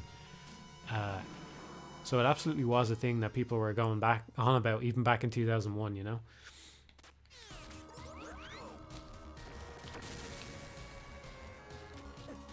It's one of those things that it's just one of those things that I wish I wasn't in the minority on. You know, like, I think a lot of people do care about that, and I kind of get it, but I think it's a bit of an illusion that you're getting more value out of something because it's longer. A lot of the time I'm playing something and I just wish it was shorter. Like, I was talking about Lament of Innocence earlier, and someone might go, what's the big deal? It's just a cutscene at the start of the game. It's just a total fucking waste of time. That's the problem, right? It's not like the cutscene is offensively bad or anything. It wasn't. It was okay. It was just two people talking to each other, you know. It's not like it was terrible. I didn't hate the people who made it for the work that they did on it, right? It was totally passable, but it's just a fucking waste of time. It was just like, look, Castlevania has been around how long? We don't need a prologue. It's, I don't know. If I go on making videos, like, sometimes I just get ideas in my head, you know. Like, you could just put out a video and it's just the fucking intro to Castlevania 1 and the intro to Lament of Innocence played back to back, and you would just immediately understand why the game didn't need the intro that it had, right? Because not only is the intro to the first Castlevania shorter, it's more effective, it's better, and especially personally, I fucking love the intro to Castlevania 3, right? I think it's got such a great intro, and it's about 10 seconds long. It's just, you know, the music kicks in and the lightning strikes and Belmont turns around and you go, holy shit, that's me, I'm gonna be that guy, and then you're bumping, and then, what's that? You're that guy. 2 seconds later, you're the guy, and it's time to roll, right? And the whip is already out and it's in play, and that's it. That's all you need, man. It's a fucking Castlevania game. You're not making something, you're not making high art here, you know? Not in the sense that it needs to be like, it's not even, the cutscene in Lament of Innocence isn't even well written, you know? It's not Shakespearean or some shit, you know? It's just, hi, I've arrived on the grounds and I'm gonna go challenge the guy now. Oh, I'm a shopkeeper and I can help you out. He thinks this is all a game, by the way, you know, and he's been at this for a long time. Yeah, okay, anyway, I came here without a weapon. That was stupid of you. Yeah, probably was. Here's a whip. Oh, okay, I'll take this whip. You know? Yeah, Castlevania 3's intro is so fucking good. It's better...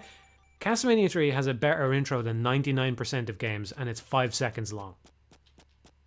The end. You know? That's all you need. For some games, at least, anyway. For some games, that's all you need. That's all you need.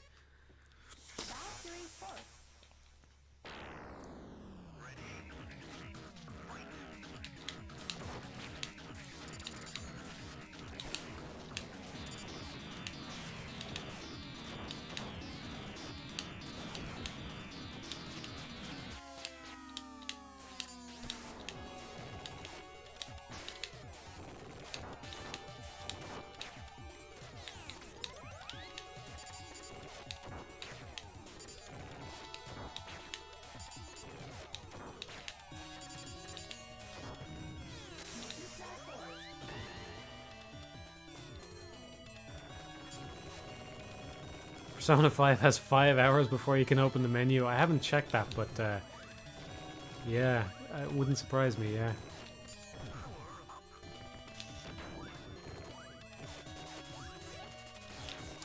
It's not hitless so far, no. I can't remember where I took hits. It's not a bad run. It could be an under 10 run so far, but it's not hitless.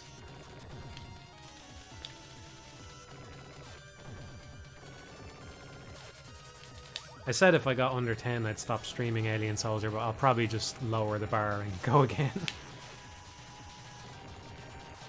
Although this is probably the last run for today. I just kind of wanted to make sure I didn't rust up too much.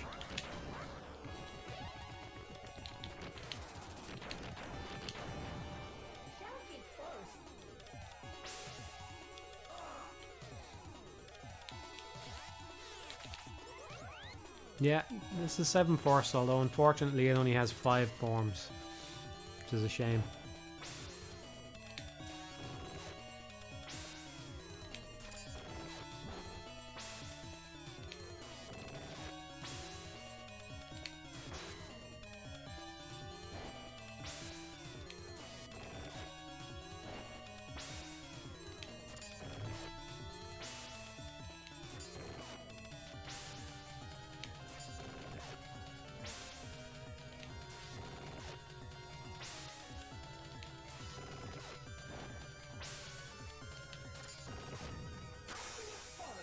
Yeah, I got hit a bunch of times at Sunset Sting, yeah. I don't think I actually got poisoned by him though, so I don't think I actually took that many hits, maybe 5 hits total on that guy. That was about it though, it has been a pretty clean run apart from that. I think I even did the Lobster no damage. Oh, Lobster hit me once as well when I died, yeah, or when he died.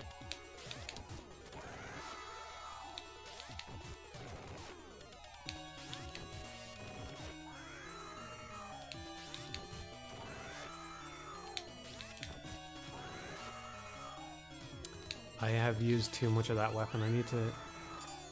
I'm not entirely sure what regenerates the weapon. I don't think it's just time. Pretty sure it's hits or something.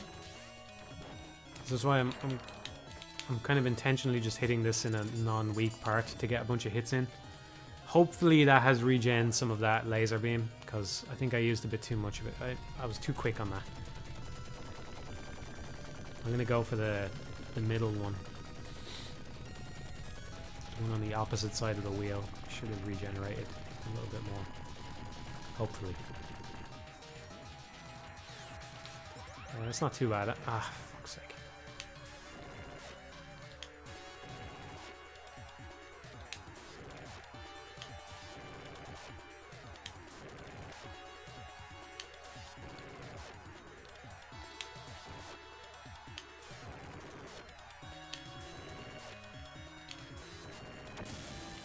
Yeah, that was pretty good.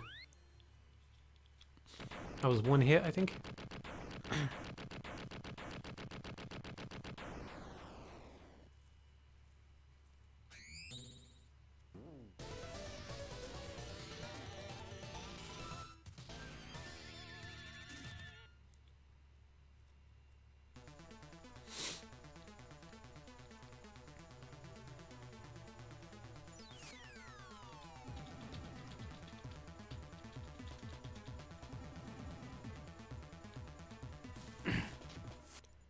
You're correct, yeah, I don't know who asked, but I'm playing this on an Analog Mega SG, but there is a Mega Drive collection on Steam where you can get this, and they give you a folder with a bunch of ROMs, so you can play them however you want if you get them there, and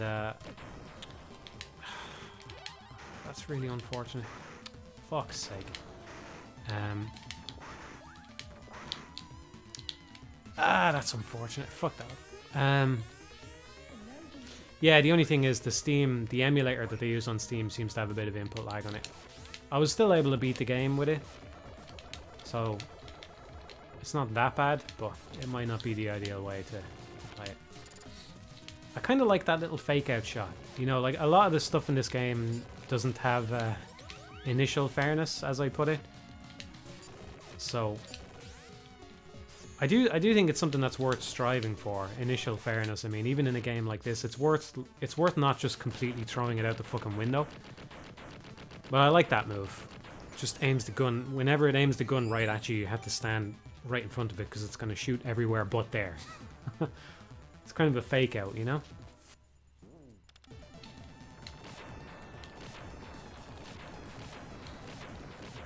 If you make the whole game with moves like that, you have a shit game. But if you throw a move like that in every once in a while, you're alright. That's okay.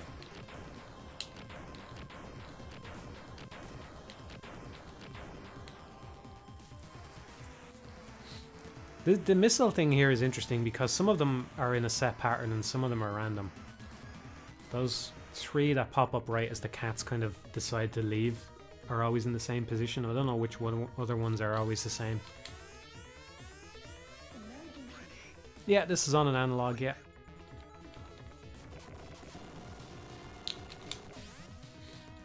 It's upscaling right now. I have it set to...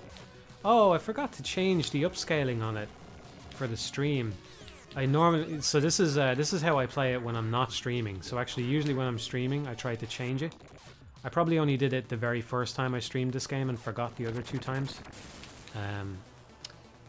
But yeah, I normally when I'm streaming, I will change the scaling. This is 4 times integer scale. Whereas if you use 4.5, it fills the whole screen. So if you're doing any emulation or anything, it's definitely worth using integer scaling. Look into it. I didn't know about it for the longest time, but it just means that for every pixel in the original game, you're stretching it to an even number of pixels, or to a whole number of pixels, let's say, on your screen. So that way the game, when it's scaling, it doesn't do anything weird like kind of squash or stretch certain sprites or anything like that. It's not doing anything weird, it just kind of multiplies each sprite by 2.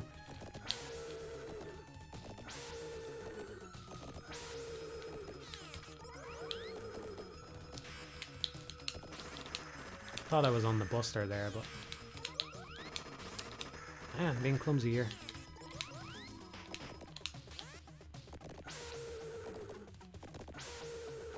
I honestly don't know if it's worth changing weapon there just to hit Wolf Gunblood himself.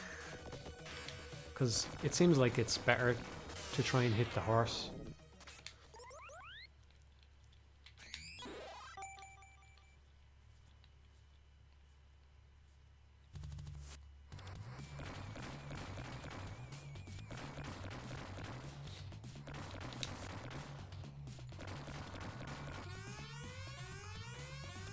Yeah, you can use the CRT shader if you want. That's fine, but you should probably... I don't use them myself, but I would imagine they're probably best used with integer scaling anyway, so either way, you're probably going to use integer scaling for stuff.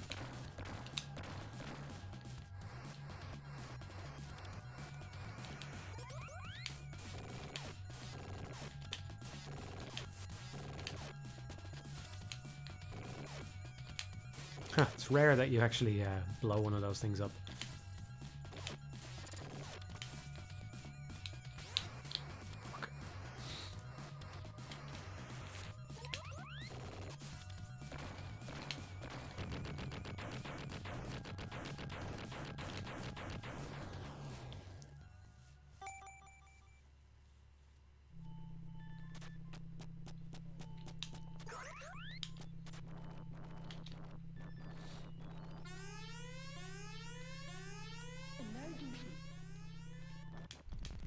Hopefully this guy doesn't do as many of the big throw-up attacks that he did last time.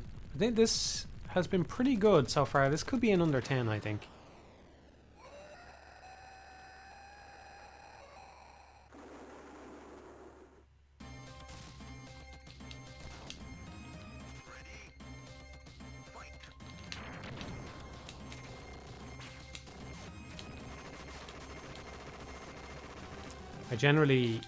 I generally save the Phoenix Dive for if he gets himself in the corner. It's not really worth using it on him unless he goes to a corner. It doesn't do that much damage to him. There. That's when you want to get him with it. Okay, we got one. Yeah, the timer stopped. See? That's nice. Love little things like that. Love little things like that.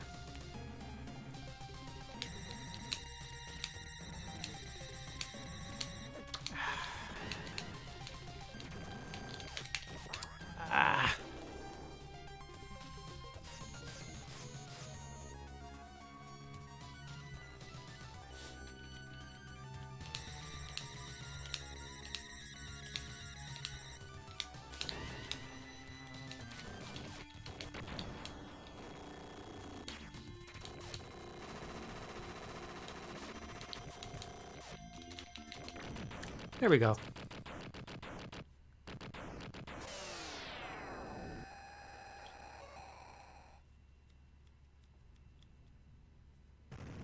That could be under 10. Unless I'm forgetting something.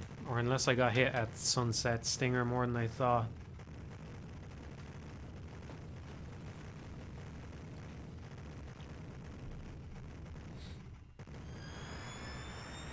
Nine?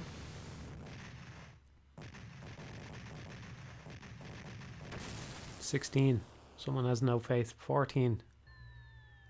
I'm going with 8, actually.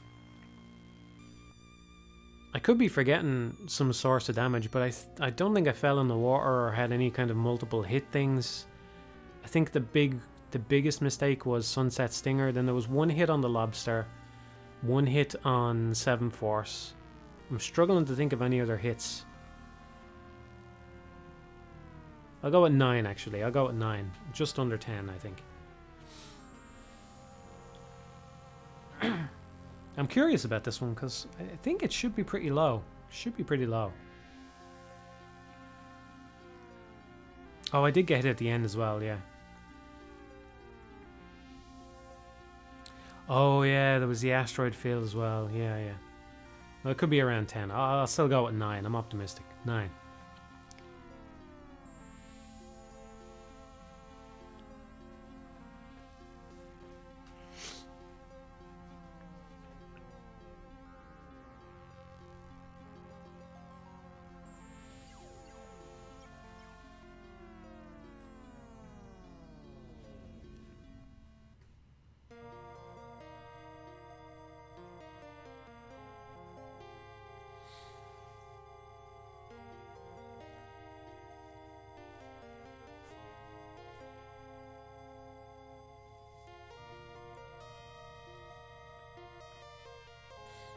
Yeah, I saw the casting for the Last of Us show.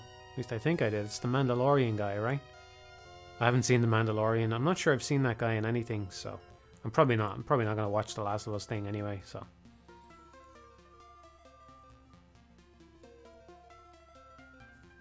I played the game, so.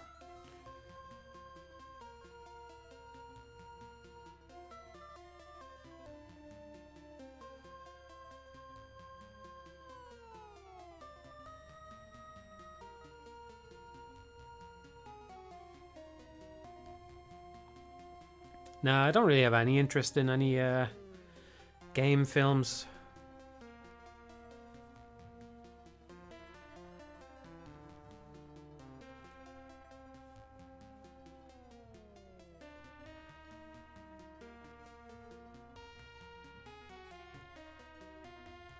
Oh, he was on Game of Thrones. He was, yeah. I did think he was pretty good in that. If he's the guy I'm thinking of, Oberon or something, was that his name?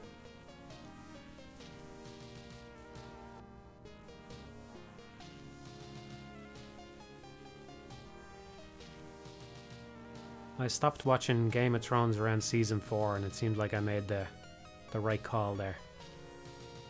That fight scene was actually when I decided I had enough of the show. I liked it, actually, what they did in that bit. But I was like, yeah, okay. I've seen what this show has to offer now at this point, I think.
I don't really care about going to the cinema myself, but yeah, I understand how it would be a bummer for a lot of people. Personally, I'm happy enough just to watch stuff at home.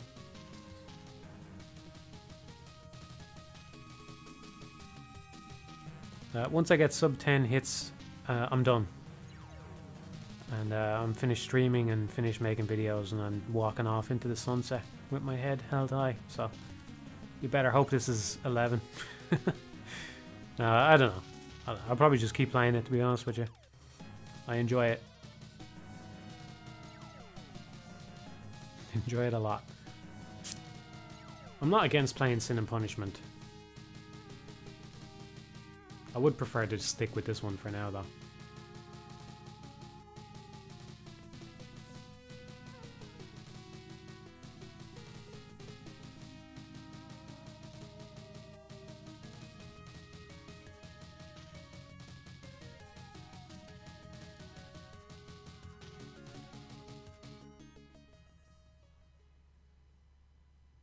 Ooh.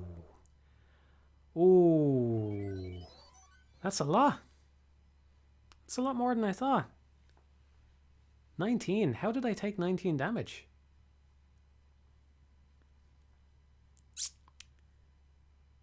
How did I take 19 damage? Something there must have counted as multiple sources, right? That wasn't 19 hits. Maybe I got stung by Sunset Stinger and took some poison damage that I didn't notice. I don't know. I don't know how I got 19.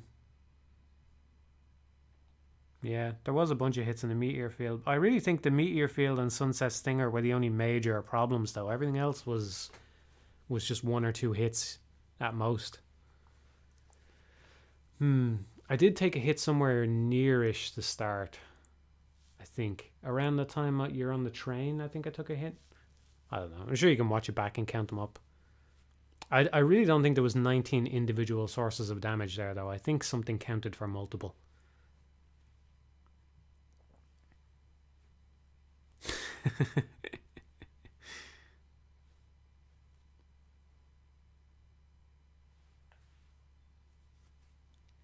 Well, you don't necessarily have to retry from the start if you're going for hitless. You can just play it and enjoy it for what it is. I know what you're saying. You definitely hit the goal quicker. I think I'm generally it's a big problem that I have where I'm let me just get this back to the start so there's at least something happening visually.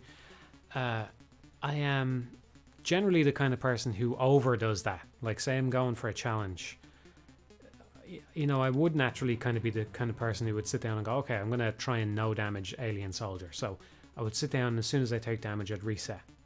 But I think that I do that too much.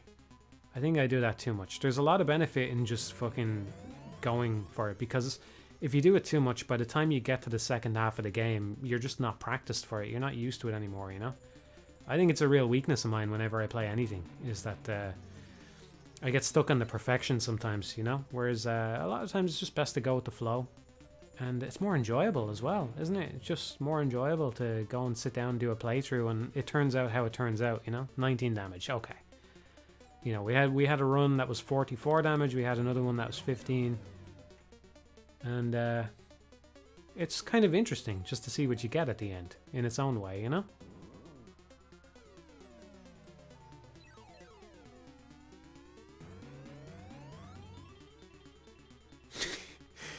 Yeah, I love this fucking story. It's great.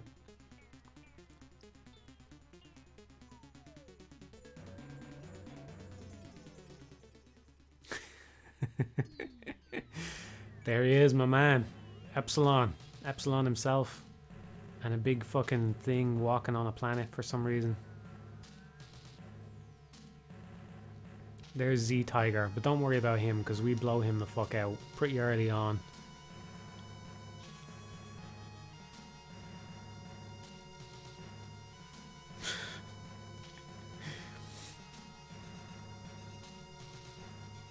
I did shoot the lake.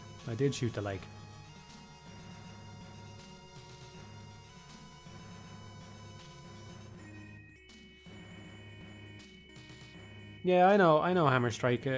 I understand why you would reset a run if you're going for a certain goal. I just think that there is a danger in overdoing it. I mean, even like, just thinking purely pragmatically, I mean, is you can... Even just thinking pragmatically, it's not always the best thing to try and start over and do something perfectly again, because you get rusty at the stuff that you're not doing, you know? So in terms of, not even in terms of having the most fun, in terms of actually trying to attain the goal as well, sometimes it's better to just carry on with it. And it's been a big problem for me. I'll tell you the game where it's been the biggest problem for me is Nex Machina. That's where I suffered from it worst, because there's a lot of stuff to do in that one, picking up humans and stuff and trying to keep the combo going. And I know that I can do the first level basically perfectly if I do it right, and maybe even the second level if I'm playing well. And because I know I can do it, I feel fucking compelled to try and do it. And I still haven't finished Nex Machina. It's one of, I would even go as far as to say it's one of my favorite games. Not like, maybe not top 10 or anything like that, you know, but it's above a lot of other games for me, but I haven't finished it. I feel like a fucking fraud saying that, you know, when I haven't even gone and finished it. But it's because I keep playing the early levels too much, you know? So that's one game where I've definitely suffered from that. Way too much.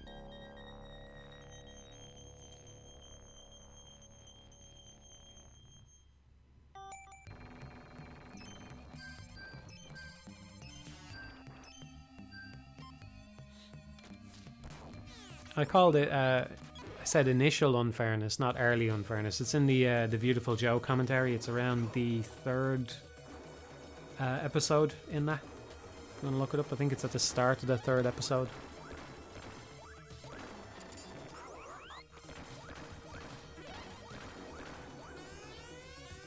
Yeah, that's the thing. I don't think... I can't remember the names of the difficulties in Nex Machina, but I'm on a harder difficulty, yeah. That's where I started. I started on one of the harder difficulties.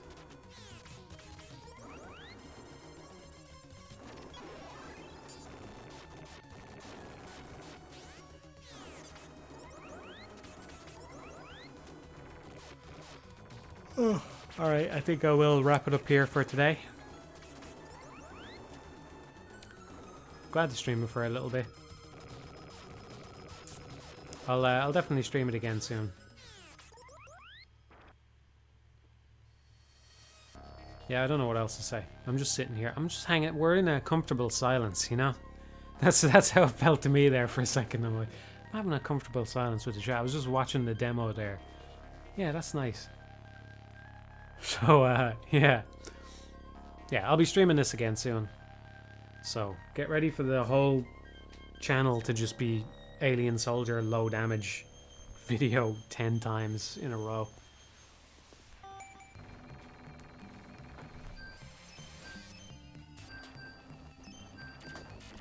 Oh, that's great to hear, Marspan. They said that your explanation of initial unfairness is what got me through Streets of Rage 4 on my first playthrough. It's not unfair, you just don't understand it yet. Now it's one of my favorite games of 2020. Yeah. Yeah, beat 'em ups have a lot of that going on in them. You know, I think you can definitely take steps to do it, but yeah, Streets of Rage 4 is a good example. You know, even I kind of felt the same way when I was first playing it. I had to remind myself, okay, look, this probably makes more sense than you think it does right now.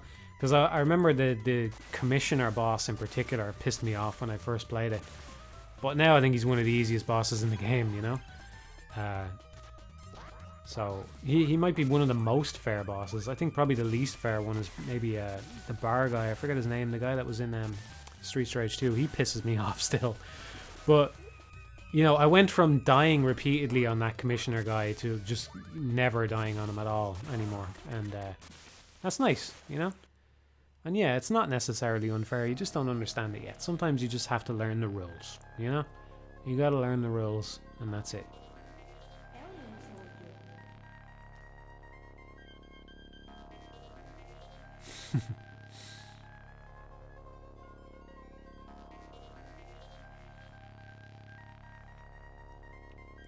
Yeah, I haven't set this up to stream or to record or anything.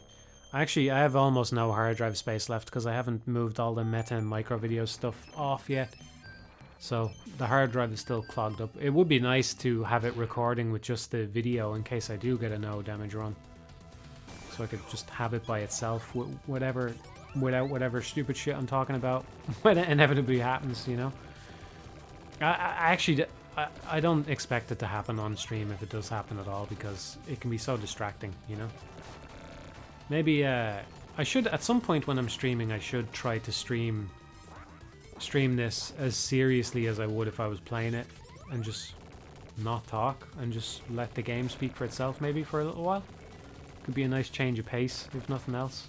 Man, that thing takes forever to kill if you're not using the flamethrower.